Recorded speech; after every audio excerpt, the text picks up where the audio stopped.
Bonjour à toutes et à tous, j'espère que vous allez bien. On se retrouve pour le brief du lundi 26 mai, il est 8h44. Aujourd'hui, on va parler donc des news économiques, du ratio long and short, du funding, open interest, des liquidations. On regardera ce que font les whales en finissant par l'analyse technique de Bitcoin. Mais avant ça, on va regarder donc ce qui s'est passé hier. Hier, on a eu donc le plan que j'attendais. Malheureusement, on s'est fait front run. On a front run lobé H1. Donc, c'est vraiment pas intéressant parce qu'on n'a vraiment pas pris ces liquidités qu'il y avait ici. Et par conséquent, bah, il y a encore du monde à venir prendre en bas. Donc on peut les tracer juste ici, hein. On a vraiment du monde à venir prendre sous cette zone. Donc tant qu'on vient pas les chercher, clairement, on n'est pas vraiment bull et donc ce sera pas vraiment intéressant d'ouvrir du long. Donc faites attention quand même parce qu'on peut revenir faire un tour dans cette zone. Il est probable que, on revienne, incessamment sous peu dans cette zone. En revanche, vu qu'on a rebondi maintenant, il y a moins de probabilités qu'on rebondisse là-dedans. Donc c'est pour ça que j'ai décidé de retirer mon ordre personnellement, parce que voilà, je me vois pas du tout faire, quelque chose où derrière on vient par exemple, on viendrait mèche au-dessus, on retrace et ensuite pour repartir à la hausse, ce serait vraiment pas clean. Donc à mon avis, si jamais on retrace dans cette zone, c'est plus pour aller beaucoup plus bas. À mon avis, on pourrait avoir un fake rebond et ensuite aller beaucoup plus bas. Donc faites attention quand même. À mon avis, cette zone-là, cette zone-là doit vraiment tenir pour rester bull parce que sinon ça va vraiment partir en cacahuète. Donc on va regarder au niveau data ce qui est possible de faire. Donc au niveau news économique, aujourd'hui, on n'a pas grand-chose. Donc c'est, jour férié, aux États-Unis. En revanche, demain, on va avoir du mouvement. On a la confiance des consommateurs à 16 heures, donc attention. Au niveau crypto bubble, on a du vert à peu près partout, c'est normal. On a eu un up sur Bitcoin, donc plutôt cool. Au niveau, funding open interest, ce qu'on voit, c'est qu'on a eu un gros up, de l'open interest juste ici, avec un rebond également donc de l'open in de des funding. Ce qui veut dire que ici il y a des gros longs qui se sont ouverts, donc par conséquent, on a des liquidations à prendre en dessous. En revanche, ce qu'on voit dernièrement, c'est une hausse de l'open interest avec une baisse des funding, ce qui veut dire que là, ce sont majoritairement des shorts qui sont en train de s'ouvrir et donc par conséquent, on a des liquidations qui sont en train de s'accumuler au nord. Donc autour des 110 000 à mon avis, on a des liquidations à venir chercher. Si on regarde les liquidations, on voit qu'on a des liquidations autour des 110 000 donc comme je le disais, et également à 108 000 donc ça, c'est les liquidations des longs qui se sont ouverts, donc juste ici.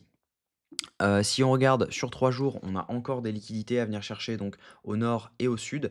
Au nord, on a, donc des liquidités qui peuvent nous emmener jusqu'aux 110 741 donc ça fermerait le FVG donc qu'on a juste ici. On reviendrait potentiellement chercher donc l'order block qu'on a au-dessus et derrière on pourrait avoir un rejet. Maintenant si jamais on n'a pas de rejet, on pourrait très bien partir beaucoup plus haut. Donc si jamais on n'était pas rejeté dans cette zone, ça, je peux l'enlever. Si jamais on n'était pas rejeté dans cette zone, on pourrait potentiellement aller beaucoup plus haut. Donc attention quand même, parce qu'on a des liquidités à venir chercher autour des 112, 113, 114 000 donc attention. Au niveau de ce que font les whales, c'est plutôt étonnant d'ailleurs, c'est que les whales ont vendu ce mouvement, ont vendu ce pump, donc on le voit juste ici. Donc ce pump-là, ils l'ont vendu. Les micro-whales ne l'ont pas forcément acheté et les retails non plus. Donc ça veut dire que c'est un mouvement qui est dû au contrat dérivé et je me demande si jamais c'est pas dû à la Wells qui est en train de trader sur, Hyperliquid et qui a en gros, elle avait ouvert un short. Donc quand on était, par ici, je crois, elle a ouvert un short et en fait non, quand on était ici, elle a ouvert un short, voilà et quand on a rebond, elle a dû close son short, ce qui a fait une position market et par conséquent, ça nous a donné cette mèche. Mais cette mèche n'est pas forcément due au spot. Donc c'est ça où il faut faire attention, c'est qu'on peut très bien ensuite revenir à la hausse et ensuite ravaler le prix parce que les whales vraiment sont dans un sentiment vendeur et elles ne sont pas du tout en mode on va acheter, et cetera. Donc attention quand même parce que le spot n'achète pas. On a plutôt donc du short qui est en train de s'ouvrir actuellement au niveau, funding open interest, donc ce serait un pump artificiel. Donc par conséquent, on pourrait avoir un dump ensuite. Donc attention, là je suis un peu, mitigé entre les 2. Donc clairement, je vais pas forcément donner de plan aujourd'hui.